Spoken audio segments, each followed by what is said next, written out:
الحمد لله نحمده ونستعينه ونستغفره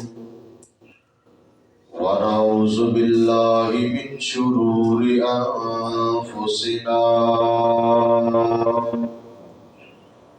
ومن سيئات أعمالنا من يهده الله فلا مضل له ومن يضلله فلا هادي له وأشهد أن لا إله إلا الله وحده لا شريك له وأشهد أن محمدا عبده ورسوله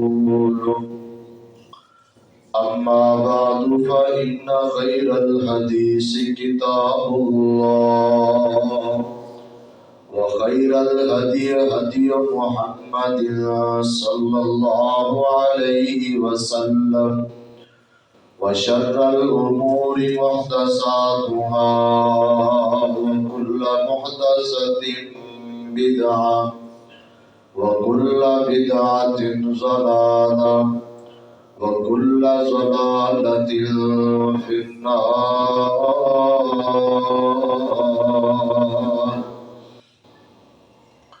اللهم صل على محمد وعلى آل محمد كما صليت على إبراهيم وعلى آل إبراهيم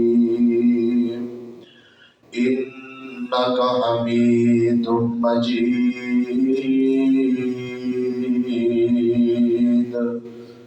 اللهم بارك على محمد وعلى آل محمد كما باركت على إبراهيم وعلى آل إبراهيم إنك حميد مجيد.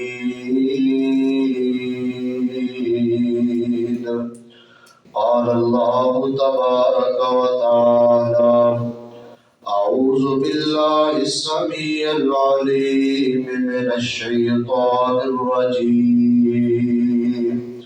بسم الله الرحمن الرحيم. والذي جاء بالصدق وصدق به فأولئك هم المتقون.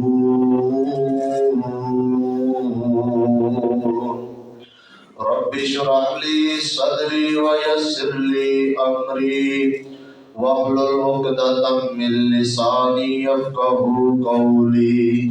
رب زدني علما رب زدني فهما. سبحانك لا علم لنا إلا ما علمتنا إنك أنت العليم الحكيم.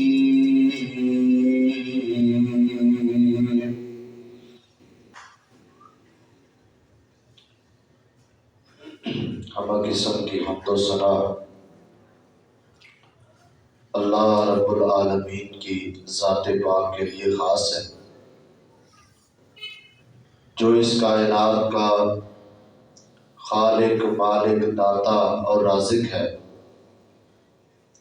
جائز اور مسنون درود و سلام امام الاولین والآخرین، امام المرسلین، امام کائنات، پوری کائنات کے سردار پیغمبر جناب محمد الرسول اللہ صلی اللہ علیہ وآلہ وسلم کی ذات گرامی پر ذی وقار معزز سامعین و سامعات، آج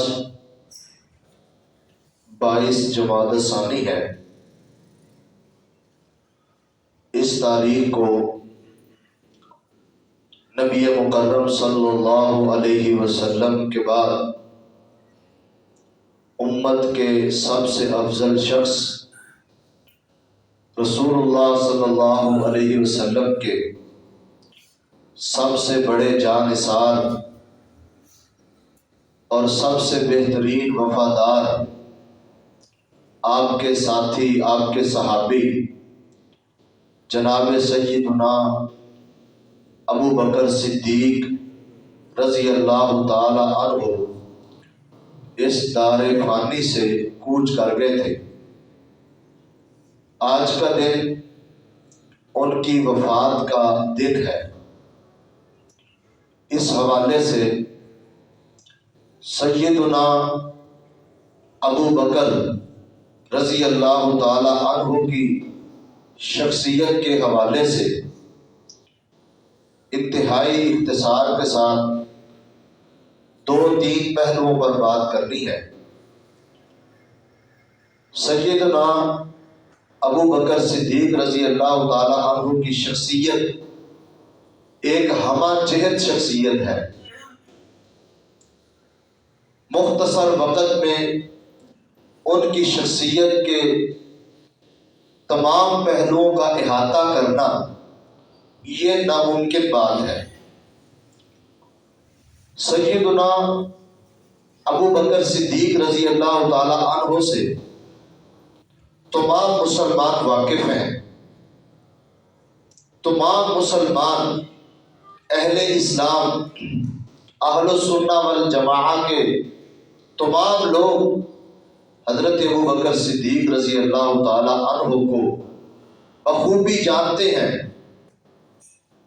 افضل البشر بعد الانبیاء، انبیاء کی جماعت کے بعد اس دنیا کائنات کے اندر سب سے افضل ترین ہستی، جس نے اپنی زندگی کے اندر کبھی جھوٹ نہیں بولا، اپنی ساری زندگی کبھی جھوٹ نہیں بولا، اللہ کی طرف سے، نبی مکرم صلی اللہ علیہ وسلم کی طرف سے ان کو صدیق کا لقب دیا گیا۔ تو امت محمدیہ کے اندر نبی مکرم صلی اللہ علیہ وسلم کے بعد سب سے بڑے سچے وہ جناب صدیق اکبر رضی اللہ تعالی عنہ ہیں۔ وہ سیدنا ابو بکر کہ جنہوں نے سب سے پہلے نبی مکرم صلی اللہ علیہ وسلم کے ساتھ شانہ بشانہ چلنے کا وعدہ کیا اور اپنی ساری زندگی رسول اللہ کی غلامی کے اندر بسر کی ہے۔ زندگی کے ہر موڑ پر نبی مکرم صلی اللہ علیہ وسلم کا ساتھ دیا ہے، اور ساری زندگی ایک موقع بھی ایسا نہیں آیا کہ نبی علیہ الصلوۃ والسلام کی ذات نے یا آپ نے حضرت ابو بکر صدیق رضی اللہ تعالی عنہ کے ساتھ کبھی ناراضگی کا اظہار کیا ہو۔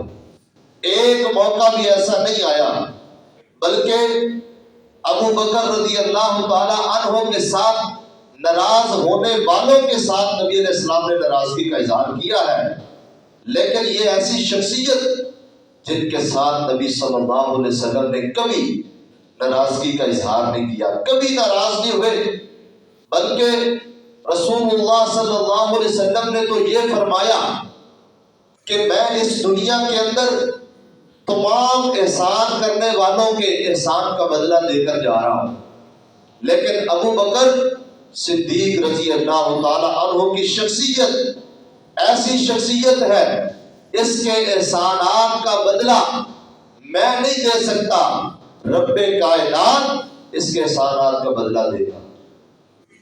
اور یہ ایسی شخصیت جن کے مال نے سب سے زیادہ اسلام اور اہل اسلام کو نفع پہنچایا ہے، اور حضرت ابو بکر صدیق رضی اللہ تعالی عنہ وہ عظیم شخصیت ہے، وہ عظیم ہستی ہے کہ جن کی 4 نسلیں صحابیت کے شرف سے مشرف ہیں۔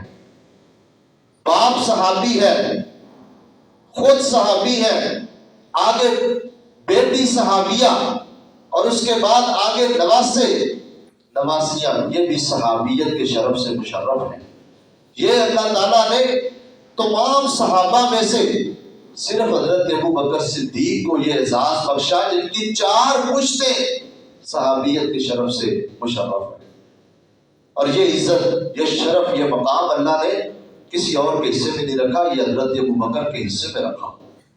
سیدنا ابو بکر صدیق رضی اللہ تعالیٰ عنہ وہ عظیم اور خوش نصیب صحابی ہیں کہ 10 مبشرہ میں سے 5 صحابہ نے ان کے ہاتھ پر اسلام قبول کیا ہے۔ 5 صحابہ 10 مبشرہ جن کو نبی علیہ الصلوۃ والسلام نے ایک ہی مجلس کے اندر جنت کی بشارت سنائی ہے، ان میں سے 5 صحابہ ایسے ہیں جنہوں نے حضرت ابو بکر صدیق کے ہاتھ پر اسلام قبول کیا۔ ہر مشکل موقع پر نبی علیہ الصلوۃ والسلام کے ساتھ ہیں۔ قرآن مجید نے کسی اور صحابی کے بارے میں رسول اللہ صلی اللہ علیہ وسلم کے ساتھ صحابی ہونا ذکر نہیں کیا، لیکن حضرت ابو بکر صدیق رضی اللہ تعالیٰ عنہ کو اللہ نے قرآن مجید کے اندر فرمایا اذ یقول لصاحبہ، جب وہ پیغمبر اپنے ساتھی کو، اپنے صحابی کو، جناب صدیق اکبر کو یہ بات کہہ رہا تھا لا تحزن ان اللہ معنا۔ تو جو زندگی کا ہر ایک حصہ اور ہر لمحہ نبی مکرم صلی اللہ علیہ وسلم پر قربان کر دینے والے، یہ جناب سیدنا صدیق اکبر رضی اللہ تعالیٰ عنہ کا ایک مختصر تعارف ہے اور اس کی ایک جھلک ہے۔ اگر ان کے فضائل کی بات کی جائے تو اللہ تعالیٰ نے سیدنا ابو بکر صدیق رضی اللہ عنہ کو بڑے فضائل سے نوازا ہے۔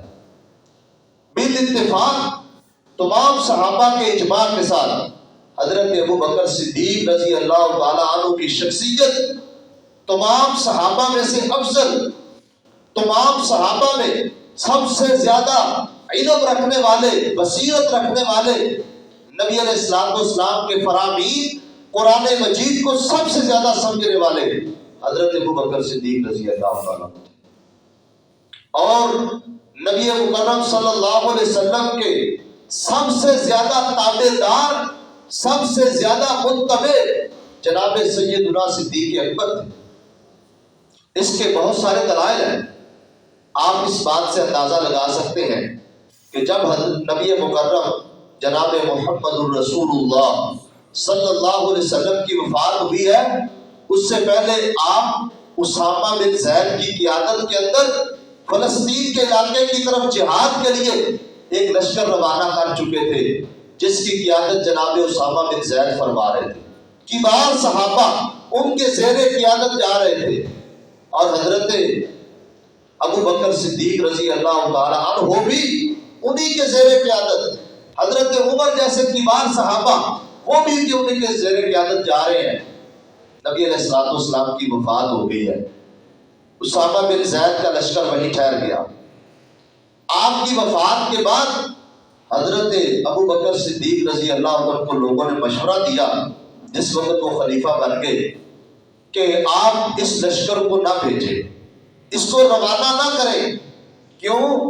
اس لیے کہ ابھی حال ہی کے اندر تازہ نبی مکرم صلی اللہ علیہ وسلم کی وفات ہوئی ہے، صحابہ کرام کے اندر ایک غم کی، پریشانی کی ایک لہر ہے، اور اس وقت پورے عالم کے اندر اور خاص طور پر عالم کفر کے اندر ایک خوشی کا سماں ہے، اور وہ یہ سمجھ رہے ہیں کہ مسلمانوں کی طاقت اب ٹوٹ چکی ہے، مسلمان کمزور ہو چکے ہیں، اور کہیں ایسا نہ ہو کہ یہ سارے کے سارے لوگ جہاد کے لیے چلے جائیں، یہ لشکر اللہ کے راستے میں لڑنے کے لیے چلا جائے، اور وہ عالم کفر، دیگر کافر مدینہ کے اوپر ٹوٹ نہ پڑے، اور کہیں مسلمانوں کے دارالخلافہ پر حملہ نہ کر دے۔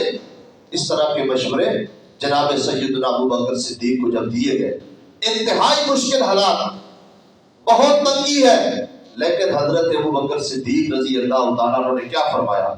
فرمایا جس لشکر کو ہمارے نبی جناب محمد الرسول اللہ صلی اللہ علیہ وسلم روانہ کر چکے ہیں، میں اس لشکر کو کبھی بھی روک نہیں سکتا، بلکہ خود مدینہ سے باہر چل کر نکل کر حضرت اسامہ بن زید کی قیادت کے اندر اس لشکر کو روانہ کیا ہے، اور ساتھ یہ فرمایا لوگوں سن لو، اگر درندے جانور میری لاش پر نوچنے بھی لگ جائے میں تب بھی اس لشکر کو مدینہ کے اندر نہیں روکوں گا۔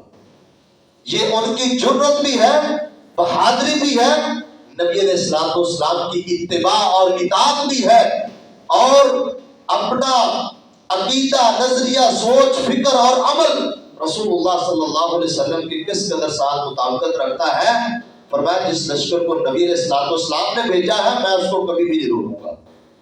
اور پھر جب یہ لشکر جہاد کے لیے روانہ ہوا تو اس کے بہت فوائد مسلمانوں کو ملے۔ سب سے بڑا فائدہ کہ پورے عالم کفر پر مسلمانوں کا روب بیٹھ گیا، مسلمانوں کی ایک دھاک بیٹھ گئی کہ یہ ایسے لوگ ہیں جن کا سرپرست، جن کا سردار، جن کا نبی، جن کا لیڈر اور رہنما فوت ہو گیا ہے، اس کے باوجود ان کے حوصلے پست نہیں ہوئے، اس کے باوجود یہ گھبرائے نہیں ہیں، ان کا ایمان اتنا مضبوط ہے کہ یہ لوگوں کے خلاف لڑنے کے لیے نکل پڑے ہیں۔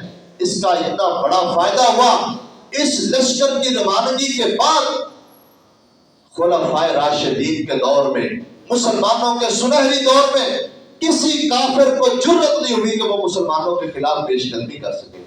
ہمیشہ مسلمانوں نے ہی باہر نکل کر ان کے خلاف پیش قدمی کی ہے اور جہاد کیا ہے۔ کسی کو ان کے اوپر حملہ آور ہونے کی سوچ بھی نہیں آئی۔ اتنا رعب اور دبدبا اللہ تعالیٰ نے حضرت ابو بکر صدیق کی بصیرت کی وجہ سے مسلمانوں کو عطا کیا۔ تو یہ ایک مثال ہے کہ جناب ابو بکر صدیق رضی اللہ تعالیٰ عنہ نبی علیہ الصلوۃ والسلام کے کتنے بڑے منتبع اور کتنے بڑے تابع دار اور فرما بردار تھے کہ آپ علیہ الصلوۃ والسلام کے فیصلے کو من و عن اسی طرح برقرار رکھا ہے۔ تو آج میں حضرت ابو بکر صدیق کے حوالے سے دو اہم باتوں کی طرف صرف اشارہ کرنا چاہتا ہوں۔ عام طور پر فضائل ہم بیان کرتے ہیں، سنتے رہتے ہیں، دو باتیں اور دو مسئلے بڑے تکلیف دہ ہیں۔ اگر کوئی بندہ ابو بکر صدیق رضی اللہ تعالیٰ کو نہیں مانتا، ایمان نہیں رکھتا، ان کو اللہ کے نبی کا صحابی نہیں مانتا تو کوئی بات نہیں ہے، نہ مانے۔ بہت سارے لوگ نہیں مانتے، ہندو بھی نہیں مانتے، غیر مسلم بھی نہیں مانتے، کافر بھی نہیں تسلیم کرتے، لیکن کلمہ پڑھ کے اپنے آپ کو مسلمان کہلوا کر پھر مقدسات کی توہین کرنا اور سنگین قسم کے الزامات جناب سیدنا ابو بکر صدیق رضی اللہ عنہ پر لگانا، یہ مسلمانوں کی دل آزاری ہے، یہ اہل اسلام ان کو دکھ دینے والی بات ہے۔ اور مسلمانوں کے مقدسات کے بارے میں اس طرح کی سنگین قسم کے الزامات، گالیاں، اس طرح کی گفتگو، یہ فرقہ واریت کو ہوا دینے والی بات ہے۔ فرقہ واریت کیسے پھیلتی ہے؟ کسی کی مقدسات کی توہین شروع کر دو، کسی کی مقدسات کے بارے میں گالیاں بکنے لگ پڑو، یہ توہین یہ مسلمان برداشت نہیں کر سکتے۔ اپنے مقدسات کا دفاع کرنا یہ مسلمانوں کے ذمے ہے۔ کسی عام مسلمان کی عزت کا دفاع کرنا ہمارے اوپر فرض ہے، اور یاد رکھیں کسی بھی عامی مسلمان کی بے عزتی کرنا، اس کی عزت کے ساتھ کھلواڑ کرنا، اس کے اوپر سنگین الزامات لگانا، اس کے اوپر بہتان لگانا، جھوٹ بولنا اور اس کو گالی دینا، اس کو تکلیف دینا، یہ کسی مسلمان کے لیے جائز نہیں ہے، کبیرہ گناہ ہے۔ نبی مکرم صلی اللہ علیہ وسلم نے فرمایا سود کے 73 درجے ہیں، ان میں سب سے چھوٹا درجہ اس درجے کا گناہ ہے جس طرح آدمی اپنی ماں کے ساتھ نکاح کر لے۔ کتنا بڑا گناہ ہے یہ، سود کا کم از کم درجہ ہے، اور سب سے بڑا درجہ کتنے گناہ کے برابر ہے؟ کسی مسلمان کی ناجائز ناحق بے عزتی کرنا، کسی مسلمان کی ناحق بے عزتی کرنا، یہ اتنا بڑا گناہ ہے کہ سود کے 73 درجوں میں سب سے بڑا درجہ، آپ ذرا تقابل کریں نا، کمپیریزن کریں، تو ایک طرف آدمی اپنی ماں کے ساتھ نکاح کرے، کتنا بڑا گناہ ہے، ذہن میں لائے ذرا، یہ تصور کریں کتنا بڑا جرم ہے، اور دوسری طرف یہ سود کا ہلکا ترین درجہ ہے، سب سے بڑا درجہ وہ کتنا بڑا گناہ ہے کہ جس طرح آدمی کسی مسلمان کی بے عزتی کر دے، نہ حق اس کی عزت کے ساتھ کھلواڑ کرے، اس پر بہتان بازی کرے، اس کو تکلیف پہنچائے، کسی عامی مسلمان کو تکلیف پہنچانا اتنا بڑا گناہ ہے۔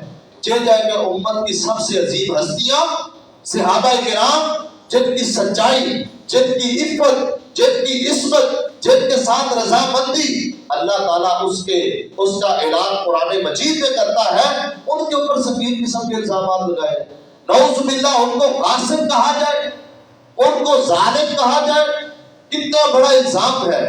اور یاد رکھیں یہ دو باتیں بنیاد بنا کر، ایک خلافت بلا فصل اور دوسرا باب فتح کا مسئلہ، ان کو بنیاد بنا کر جناب ابو بکر صدیق رضی اللہ تعالیٰ عنہ پر بہت سنگین قسم کے الزامات لگائے جاتے ہیں، انہیں غاصب قرار دیا جاتا ہے، انہیں جو ہے نا وہ انہیں ظالم کہا جاتا ہے، اور ان کو کہا جاتا ہے کہ انہوں نے ناانصافی کی، انہوں نے ظلم کیا، انہوں نے غصب کر لی چیزیں۔ کتنی بڑی باتیں ہیں، یہ معمولی باتیں نہیں ہیں۔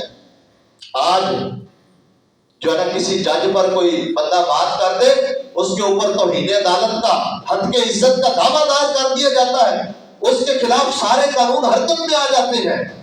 کتنی بڑی بات ہے کہ نبی علیہ الصلوۃ والسلام کے بعد سب سے عظیم ہستی اور آپ علیہ الصلوۃ والسلام کے منتخب شدہ امت کے رہنما اور نبی علیہ الصلوۃ والسلام کے نامزد امت کے لیڈر جناب ابو بکر صدیق رضی اللہ تعالیٰ کے بارے میں اس طرح کی باتیں کی جائے۔ رسول اللہ صلی اللہ علیہ وسلم نے اپنی زندگی کے اندر اپنے مصلی امامت پر حضرت ابو بکر کو کھڑا کیا، اپنی صحت کی حالت میں نبی علیہ السلام بذات خود نمازیں پڑھاتے، اور جب بیمار ہوئے مسجد میں تشریف نہیں لا سکتے تھے، نماز نہیں پڑھا سکتے تھے، 3 مرتبہ کہا مروا ابا بکر فلیصلی بالناس، جاؤ ابو بکر کو حکم دو لوگوں کو نماز پڑھائے۔ آگے سے انکار ہوا، سیدہ عائشہ فرمانے لگی اللہ کے نبی ابو بکر رضی اللہ تعالیٰ عنہ بڑے رقیق القلب انسان ہے، بڑے نرم دل انسان ہے، وہ آپ کی جگہ پر کھڑے ہو کر نماز نہیں پڑھا سکیں گے۔ فرمایا میں حکم دے رہا ہوں، جاؤ جا کر ابو بکر کو کہو کہ وہ لوگوں کو نماز پڑھائے۔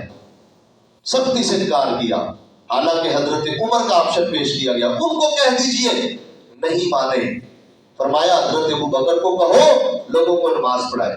آپ نے اپنی زندگی کے اندر امامت صغریٰ کا حق جناب ابو بکر صدیق رضی اللہ عنہ کو حکمن سپرد کیا ہے، حکمن کہا کہ میرے مصلی پہ کھڑے ہو جاؤ، میرے وارث تم ہو، میرے بعد اس امت کے لیڈر رہنما، اس امت کے جو ہے نا حکمران تم ہو، خلیفہ تم ہو، جانشین میرے تم ہو۔ یہ حکمت نبی علیہ الصلوۃ والسلام نے حضرت ابو بکر صدیق کو کہا۔ تو جناب ابو بکر صدیق رضی اللہ تعالیٰ نے 17 نمازیں رسول اللہ کی موجودگی میں، رسول اللہ کی حیات طیبہ کے اندر، آپ علیہ الصلوۃ والسلام ابھی حیات ہے، 17 نمازیں نبی علیہ الصلوۃ والسلام کی زندگی میں مصلی امامت پہ کھڑے ہو کے پڑھائی ہیں۔ تو جناب ابو بکر صدیق رضی اللہ تعالیٰ عنہ، ان کی خلافت بلا فصل کے بارے میں کسی قسم کا شک شبہ نہیں کیا جا سکتا، اور یہ ان کو اللہ کی طرف سے، اللہ کے نبی کی طرف سے، مسلمانوں کی طرف سے سپرد ہوئی۔ ایک دن نبی علیہ الصلوۃ والسلام نے اپنی بیوی سیدہ عائشہ کو کہا جاؤ اپنے بھائی اور اپنے باپ کو بلاؤ، جاؤ اپنے بھائی کو اور اپنے باپ کو بلاؤ کہ میں ان کو لکھ کر دے دوں، میں ان کو خلافت کے بارے میں لکھ کر دے دوں، کہیں یہ نہ ہو کہ میرے بعد کوئی اور خواہش کرنے لگ جائے، کوئی اور تمنا کرنے لگ جائے۔ اور فرمایا یأبی اللہ والمؤمنون الا ابا بکر، لوگوں سن لو، اللہ بھی انکار کرتا ہے، مومن بھی انکار کرتے ہیں کہ ابو بکر کے سوا کوئی مسلمانوں کا خلیفہ بنے، اس بات کا اللہ بھی انکار کرتا ہے، مومن بھی انکار کرتے ہیں۔ کیا مطلب؟ حضرت ابو بکر صدیق رضی اللہ تعالی عنہ اس امت کے خلیفہ بنے، رسول اللہ کے بعد متصل اس امت کے رہنما بنے ہیں اللہ کی رضا سے بنے ہیں، اللہ کے حکم سے بنے ہیں۔ اللہ رب العالمین نے حضرت ابو بکر کی موجودگی میں کسی کو آگے کھڑا ہونا اللہ پسند نہیں کرتا۔ اللہ اس بات کا اجازت ہی اللہ رب العالمین نہیں دیتے کہ ابو بکر کی موجودگی میں کوئی اور مسلمانوں کا والی وارث بن جائے، کوئی اور مسلمانوں کا لیڈر اور رہنما بن جائے۔ اللہ انکار کرتا ہے اس بات، مومن انکار کرتے ہیں سوائے ابو بکر کے۔ یا اب اللہ انکار کرتا والمؤمنون الا ابا بکر۔ یہ کتنی واضح نص ہے کہ اللہ رب العالمین کے حکم سے نبی مکرم صلی اللہ علیہ وسلم نے اپنے جانثار، اپنے یار غار، یار مزار اور اس اپنے عظیم ساتھی کو اپنا جانشین اور اپنا خلیفہ نامزد کیا ہے۔ رسول اللہ صلی اللہ علیہ وسلم کے پاس ایک عورت آتی ہے، کچھ مال کا مطالبہ کرتی ہے۔ آپ علیہ الصلوۃ والسلام نے فرمایا اس سال میرے پاس مال موجود نہیں ہے، آئندہ آنا، پھر کبھی آنا، میں تجھے دوں گا۔ اس نے کہا اگر میں آئندہ آؤں اور آپ موجود نہ ہوں تو نبی علیہ الصلوۃ والسلام نے کیا فرمایا؟ ان لم تجدینی فاتی ابا بکر رضی اللہ تعالی، اگر میں موجود نہ ہوا تو میرے بعد اس امت کا لیڈر اور رہنما ابو بکر ہوگا، اس کے پاس آ جانا۔ اس عورت نے آ کر کسی اور صحابی سے نہیں مانگا، صحابہ بڑے مالدار تھے، حضرت عبد الرحمن بن عوف کتنے مالدار تھے، حضرت عثمان غنی کتنے مالدار تھے، خود جناب ابو بکر رضی اللہ عنہ کاروباری آدمی تھے، کاروبار کرتے تھے، تجارت کرتے تھے، اور کتنے صحابہ ان کے پاس مال و متاع تھا۔ کسی صحابی سے سوال نہیں کیا، اس کو پتا تھا ان مسلمانوں کا لیڈر اور رہنما جناب رسول اللہ ہے، آپ نبی ہیں، تو آپ کے پاس آ کر سوال کیا۔ اور جب نبی علیہ الصلوۃ والسلام نہ رہے اور آپ نے اپنی غیر موجودگی میں اپنی جگہ پر حضرت ابو بکر کو رکھا کہ میرے بعد ابو بکر کے پاس آنا۔ اب بھی اگر کوئی بندہ کہے کہ نعوذ باللہ یہ خلیفہ تو حضرت علی نے بننا تھا اور یہ قسم کی یہ خلافت، یہ کتنا بڑا جرم اور الزام ہے، کتنا بڑا دھوکہ ہے جو اہل بیت کی آڑ میں صحابہ کرام پر لگایا جا رہا ہے۔ جناب علی رضی اللہ تعالیٰ کو آڑ بنا کر، جو کہ خود خلافت کے دعوے دار نہیں ہے، وہ خود خلافت کے امیدوار نہیں ہے، چاہے کہ وہ خلیفہ بلا فصل بنے، حضرت عثمان کی شہادت کے بعد وہ خلیفہ بننا پسند نہیں کر رہے، بار بار کہہ رہے ہیں مجھے وزیر بنا لو، مجھے کوئی اور عہدہ دے دو، میں نے مسلمانوں کا امیر بھی نہیں بننا، میں نے مسلمانوں کا خلیفہ نہیں بننا، مجھے یہ پسند نہیں ہے، کسی اور کو بنا لو۔ جو حضرت عثمان کے بعد خلیفہ بننا پسند نہیں کر رہے، وہ جناب ابو بکر کی موجودگی میں خلیفہ بننا پسند کرتے، اور پھر خود جناب علی رضی اللہ عنہ۔ یہ لوگ در حقیقت سیدنا علی کی بھی توہین کرتے ہیں، جو محبت علی کا اور ان کے ساتھ جو ہے نا عشق کا، یا ان کے جو ہے نا ان کو آڑ بنا کر صحابہ کرام پر وار کرتے، یہ وہ ان کی بات بھی نہیں تسلیم کرتے، یہ جناب سیدنا علی کی توہین کرتے ہیں۔ حضرت علی رضی اللہ تعالیٰ عنہ تو خود حضرت ابو بکر صدیق کے ہاتھ پر بیعت کر کے ان کو اپنا خلیفہ مانا۔ تو اگر اس کا مطلب ہے نعوذ باللہ حضرت ابو بکر صدیق نعوذ باللہ اگر ظالم تھے، قاسم تھے، تو سیدنا علی نے ناحق ان کے ہاتھ پر بیعت کی تھی، ایک ظالم بندے کے ہاتھ پر بیعت کر لی، ایک ظالم اور قاسم کو نعوذ باللہ اپنا حکمران اور اپنا خلیفہ اور امیر تسلیم کر لیا۔ جبکہ دوسری طرف ہم کہتے ہیں کہ حضرت علی بہادر بھی بڑے تھے، شجاعت بھی بڑی تھی اور بڑے حق گو تھے، اور یہ تو یہ بھی کہتے ہیں کہ حضرت علی تو مشکل کشا بھی تھے، وہ تو جو کرنا چاہتے کر سکتے تھے۔ تو وہ نعوذ باللہ انہوں نے اپنی نہ صرف خلافت بچائی بلکہ حضرت ابو بکر صدیق کے ہاتھ پر بیعت کر کے لوگوں کو بتایا کہ میرا امیر بھی ابو بکر ہے، تمہارا امیر بھی ابو بکر ہے رضی اللہ تعالی عنہ۔ تو جناب علی رضی اللہ عنہ خود فرماتے ہیں حضرت ابو جحیفہ کو، فرماتے ہیں کیا میں تجھے بتاؤں نا کہ لوگوں میں سب سے افضل کون ہے؟ انہوں نے کہا، میں نے کہا بتائیں کون سب سے افضل ہے؟ کہا اس امت کے اندر اس کے نبی کے بعد سب سے افضل ذات اور شخصیت جناب ابو بکر صدیق رضی اللہ عنہ۔ یہ خود جناب علی فرما رہے، فرمایا پھر کون ہے؟ کہا اس کے بعد حضرت عمر ہیں، عمر بن خطاب رضی اللہ عنہ۔ کہا پھر کون؟ کہا پھر ایک اور آدمی ہے، اس کا نام نہیں لیا. یعنی اس امت کے اندر نبی کے بعد جناب علی رضی اللہ عنہ بھی یہ سمجھتے ہیں اور ان کا بھی عقیدہ نظریہ یہی ہے کہ اس امت کے بعد نبی کی جگہ پر اگر کھڑا ہو سکتا ہے تو وہ ابو بکر ہی کھڑا ہو سکتا ہے رضی اللہ تعالی عنہ. اپنے بیٹے محمد بن حنفیہ نے حضرت علی سے پوچھا بابا مجھے بتائیے کہ اس امت میں سب سے افضل کون ہے؟ ان کا گمان تھا شاید حضرت علی اپنا نام لیں گے. کہا ابو بکر رضی اللہ عنہ. کہا پھر کون ہے؟ کہا عمر. تو اس کے بعد محمد بن حنفیہ نے سوال کا انداز بدل لیا. یہ نہیں پوچھا کہ ان کے بعد پھر کون افضل ہے، کہا پھر تو آپ ہے نا، یعنی عمر کے بعد تو آپ کا نمبر ہے. کہا نہیں، میں تو ایک عام مسلمان آدمی ہوں، میں تو مسلمانوں کا ایک عام آدمی ہوں.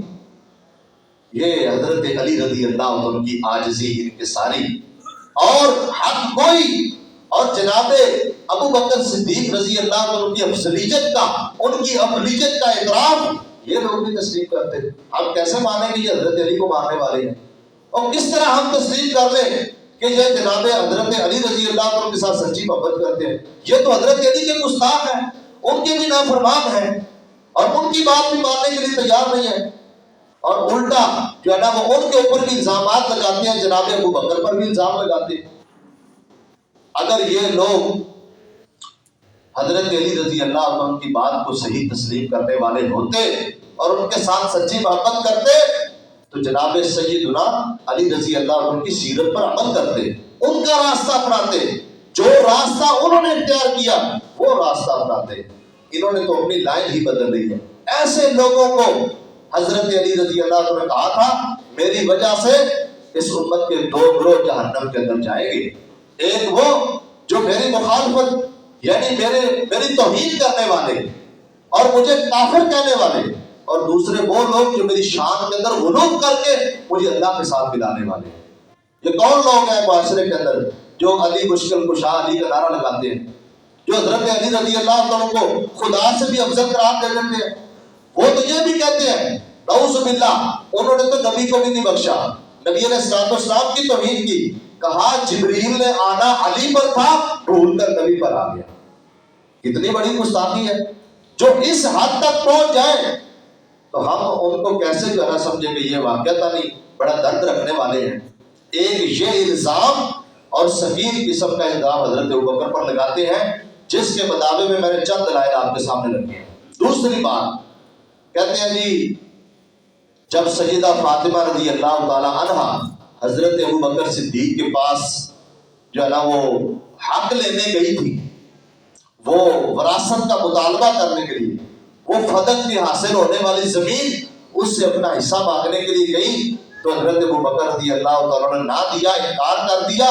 گویا یہ ناانصافی کی ہے، یہ گویا حضرت فاطمہ کا حصہ غصب کر دیا. یہ بہت بڑا الزام. سب سے پہلی بات تو یہ ہے کہ اس سے یہ بات سمجھے کہ حضرت فاطمہ کا بھی عقیدہ اور نظریہ یہ تھا کہ نبی کے بعد نبی کی جگہ پر کون ہے؟ ابو بکر رضی اللہ، اسی لیے تو ان کے پاس نہیں ہے. دوسری بات سب سے اہم بات یہ ہے کہ یہ بات سمجھ لیں کہ یہ مال کون سا تھا اور اس کی تقسیم اور اس کا مصرف کیا تھا. اللہ نے قرآن مجید کے اندر سورۃ الحشر کی 6-7 نمبر آیتوں کے اندر مال فے وہ مال ہوتا ہے جو جنگ کیے بغیر مسلمانوں کے ہاتھ آ جائے. مسلمان جنگ کرنے کے لیے جائیں لیکن بغیر جنگ کیے دشمن ہتھیار ڈال دے اور ان کا مال مسلمانوں کے قبضے میں آ جائے. جو جنگ لڑے بغیر حاصل ہوتا ہے، جو جنگ لڑنے سے حاصل ہوتا ہے اس کو مال غنیمت کہتے ہیں. اب جو جنگ لڑے بغیر حاصل ہوتا ہے یہ عام مجاہدین اور مسلمانوں کے اندر تقسیم نہیں ہوتا. اس کے مصرف اللہ رب العالمین نے سورہ حشر کے اندر بیان فرمایا یہ مال اللہ کا ہوتا ہے، اللہ کے رسول کا ہوتا ہے، نبی علیہ السلام کے قریبی رشتہ داروں کا حق ہوتا ہے، اس میں یتامہ مساکین کا حق ہوتا ہے، وابن السبیل، اور اس میں مسافروں کا حق ہوتا ہے. اللہ نے 6 مصرف اس مال کے بیان کیے مال فے. اور یہ مال جو فدق کی زمین یہ نبی علیہ الصلوۃ والسلام کو ملی تھی، یہ مال فے تھا، یہ بیت المال کا مال تھا، یہ کسی کی ملکیت نہیں تھا. پہلی بات یہ ہے. اور اس کی دلیل صحیح بخاری کے اندر بالکل واضح طور پر لفظ موجود ہے، ما آفا اللہ علی رسول ہی، یہ وہ مال ہے جو اللہ نے بطور فیض اپنے نبی کو عطا کیا ہے، اور یہ بذات خود نبی علیہ السلام کی اپنی ملکیت بھی نہیں ہے، یہ بیت المال کا حصہ ہے جس سے نبی علیہ السلام اپنی گھریلو ضروریات پوری کرتے، اپنے عزیز جو قریبی رشتہ دار تھے اپنی بیویوں پر مال خرچ کرتے تھے، یتیموں مسکینوں کو دیتے تھے، مسافروں پر خرچ کرتے تھے، اور باقی جہاد کے لیے دیگر ساز و سامان اس کے ساتھ نبی علیہ السلام تیار کرتے تھے۔ یہ ایسا مال تھا۔ دوسری بات اس بارے میں یہ سمجھنے والی ہے کہ جس وقت سیدہ فاطمہ رضی اللہ تعالی عنہا نے حضرت ابو بکر سے مطالبہ کیا تو سیدنا ابو بکر صدیق رضی اللہ تعالیٰ نے فرمایا کہ ہم نے تو نبی علیہ السلام سے یہ سنا ہے کہ نبی علیہ السلام نے فرمایا تھا اِنَّا لَا نُورَثُ مَا تَرَكْنَا فَهُوَ صَدَقَةٌ، کہ ہم پیغمبر، ہم انبیاء کی جماعت وارث نہیں بنائے جاتے، ہماری وراثت نہیں ہوتی، بلکہ ہم جو چھوڑ کر جاتے ہیں وہ صدقہ ہوتا ہے، وہ صدقہ خیرات ہے، وہ اللہ کے راستے میں خرچ کرنے کے لیے ہے۔ تو جب یہ حدیث سیدہ فاطمہ نے سنی، انہوں نے کوئی آگے سے اس حدیث کا انکار نہیں کیا اور نہ کوئی بحث کی ہے اور نہ کوئی دلائل دی ہے، خاموشی کے ساتھ واپس آ گئی ہے اور دوبارہ جتنی دیر زندہ رہی ہے اس کے بارے میں حضرت ابو بکر کے ساتھ انہوں نے کوئی بات نہیں کی۔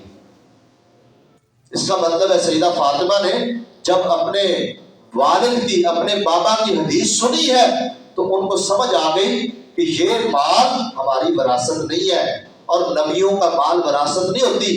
نبی علیہ السلام نے فرمایا ان الانبیاء لم یورثوا درہما ولا دینارا انما ورثوا العلم، انبیاء کی وراثت کوئی مال، پیسہ، جائیداد یہ نہیں ہوتی، بلکہ انما ورثوا العلم، انبیاء کی وراثت علم ہوتی ہے۔ سب سے پہلی بات کہ نبی کی وراثت ہوتی نہیں ہے۔ دوسرا مسئلہ، اگر یہ نعوذ باللہ حضرت ابو بکر نے ظلم کیا، پھر اس کے بعد یہ مال آ گیا، ان کی خلافت کے بعد یہ مال حضرت عمر کے پاس آ گیا، انہوں نے بھی اس کو ویسے ہی استعمال کیا جس طرح ابو بکر نے کیا تھا، اور حضرت ابو بکر نے یہ مال اس طرح استعمال کیا جس طرح نبی علیہ السلام نے کیا تھا۔ نبی علیہ السلام نے جس طرح اپنی زندگی میں اس مال کو استعمال فرمایا ہے، بالکل اسی طرح سیدنا ابو بکر نے بھی استعمال کیا ہے، سیدنا عمر رضی اللہ تعالیٰ نے بھی انہی مصارف کے اندر خرچ کیا جن حضرت ابو بکر کرتے تھے۔ پھر حضرت عمر رضی اللہ تعالیٰ عنہ نے اس مال کا سپرداری حضرت عباس اور حضرت علی کے ذمہ لگا دی، ان کی ڈیوٹی لگا دی کہ تم اس زمین کی حفاظت کیا کرو، اس کی نگرانی رکھا کرو، اور اس سے آنے والے مال کو انہی مصارف کے اندر خرچ کیا کرو جو اس کے اصل مصارف ہیں۔ اس کے بعد یہ مال حضرت عثمان رضی اللہ عنہ کے پاس آ گیا۔ پھر جس وقت حضرت عثمان کی خلافت ختم ہوئی، وہ شہید ہو گئے، اس کے بعد یہ مال کن کے پاس آیا؟ جناب علی رضی اللہ عنہ کے پاس آیا۔ اگر یہ پہلے تینوں خلفاء نعوذ باللہ ان کے بقول غاصب تھے یا ظالم تھے نعوذ باللہ، یا ناانصافی کرنے والے تھے یا حق مارنے والے تھے، تو پھر حضرت علی نے اس مال کو تو حضرت فاطمہ کی اولاد میں تقسیم نہیں کیا، اس کو وراثت کے طور پر نہیں تقسیم کیا۔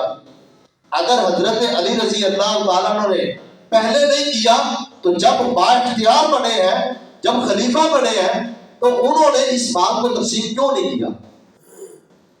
تو اس لیے یہ مال سیدہ فاطمہ رضی اللہ تعالیٰ عنہ نے جس کا مطالبہ کیا تھا، اگر بالفرض اس کو ہم وراثت مان بھی لیں کہ یہ مال وراثت کے طور پر تقسیم ہونا چاہیے تھا، تو کیا نبی کے وارث صرف سیدہ فاطمہ تھی؟ آپ کی بیویاں ازواج مطہرات وراثت کے حقدار نہیں تھی؟ آپ کے دیگر رشتہ دار نہیں تھے؟ کسی اور نے بھی مطالبہ نہیں کیا، اس لیے کہ وہ سمجھتے تھے، ان کو یہ پتا تھا، اور جب ان کو بتایا گیا وہ خاموش ہو گئے۔ ان کو یہ پتا چل گیا کہ انبیاء کی وراثت مال و متاع، جائیداد، زمین، درم و دینار نہیں ہوتے، بلکہ ان کی وراثت علم ہوتی ہے۔ دوسری بات، یہ ایک بیت المال کا مال تھا جو مسلمانوں کی ضروریات پر خرچ ہوتا تھا۔ پھر اس مال کو سیدنا علی رضی اللہ تعالیٰ عنہ نے جب یہ حضرت ابو بکر کا فیصلہ سنا، انہوں نے تو اس مسئلے کو چیلنج بھی نہیں کیا۔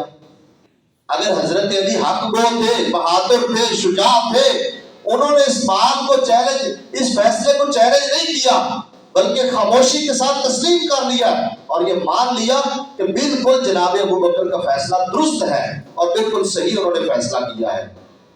اور پھر آخری بات یہ سمجھے کہ کتنا بڑا الزام ہے۔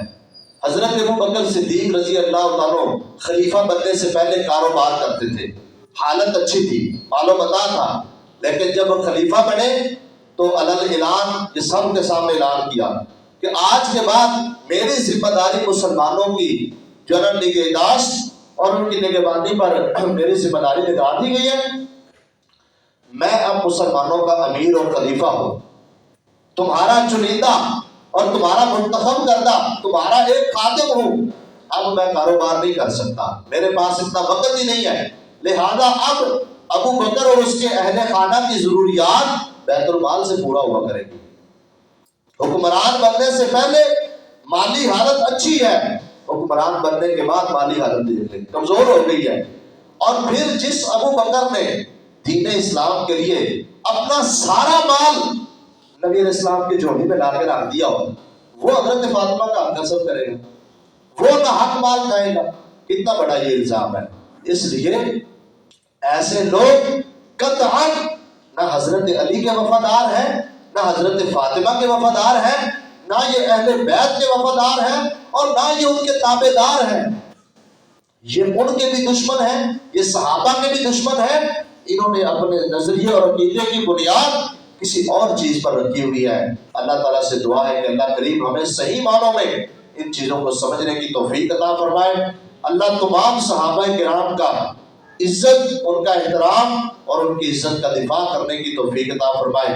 اللہ تعالیٰ ہمیں صحابہ کرام کے رستے پہ چلنے کی توفیق عطا فرمائے۔ وآخر دعوانا ان الحمد للہ رب العالمین۔